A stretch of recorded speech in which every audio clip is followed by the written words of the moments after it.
నేను APSRTC depot manager. మాకు engineer ఒకసారి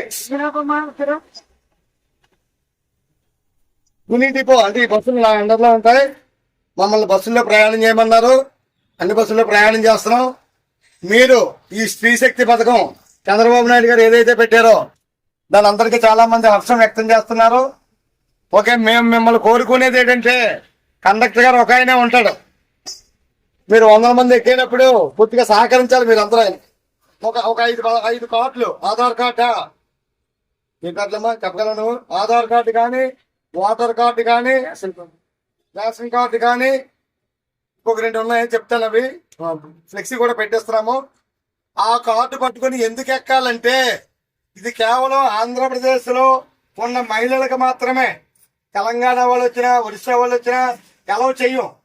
కేవలము ఆంధ్రప్రదేశ్ మహిళలకు మాత్రమే ఈ అవకాశం ఉన్నందువల్ల మీరు ఎక్కిన వాళ్ళు తప్పకుండా ఆధార్ కార్డు చూపిస్తేనే మీకు ఫ్రీ ఉంటది. ఇప్పుడు మా అమ్మగారు అమ్మా ఒకసారి నుంచి అమ్మా కొంచెం పక్క ఆవిడ ఆధార్ కార్డు తెచ్చుకోలేదు. 85 రూపాయలు టికెట్ కొట్టి చేతిలో పెట్టాడు మా కండక్టర్ గారు. తప్పదు, లేదా టికెట్ కొట్టకపోతే మేము ఊరుకోం, చెకింగ్ వాళ్ళు వస్తారు. అందుకని మీరు ఇంటికి వెళ్ళిన తర్వాత అయినా సరే మీ వాళ్ళందరికీ చెప్పండి, బస్సు ఎక్కితే ఆధార్ కార్డు ఉండాలి, ఉంటేనే ఫ్రీ, లేదు నేను డబ్బులు పెట్టుకుంటానంటే మీరు ఇస్తాం. ఆధార్ కార్డు ఎప్పుడు తీసుకున్నాం మనం? 2000లో తీసుకున్నాం. 2000 కాదు, అది చిన్నప్పుడు ఫోటో. చిన్నప్పుడు ఫోటో చూసి అమ్మ ఈ కార్డు ఇది కాదని చెప్పి మా వాళ్ళు ఆపేస్తారు. అందుకని అవకాశం ఉంటే అప్డేట్ ఉన్న ఆధార్ కార్డు చూపించండి, లేకపోయినా సరే ఆధార్ కార్డు పట్టండి.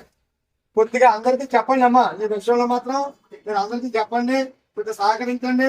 బస్సు ఎక్కిన వెంటనే వెనక్కి వెళ్ళిపోతారో ముందుకు వెళ్ళిపోతారో ఈ ఎక్కడ నుంచోకూడదు. ఎందుకు నుంచోకూడదు అంటే ఆయన బ్రేక్ కొట్టాడు అనుకోమ్మా, నువ్వు కిందకి వెళ్ళిపోతావు. అందు గురించి దయచేసి మీరు అందరూ సహకరించండి. మీ అందరికీ థ్యాంక్స్ అమ్మా.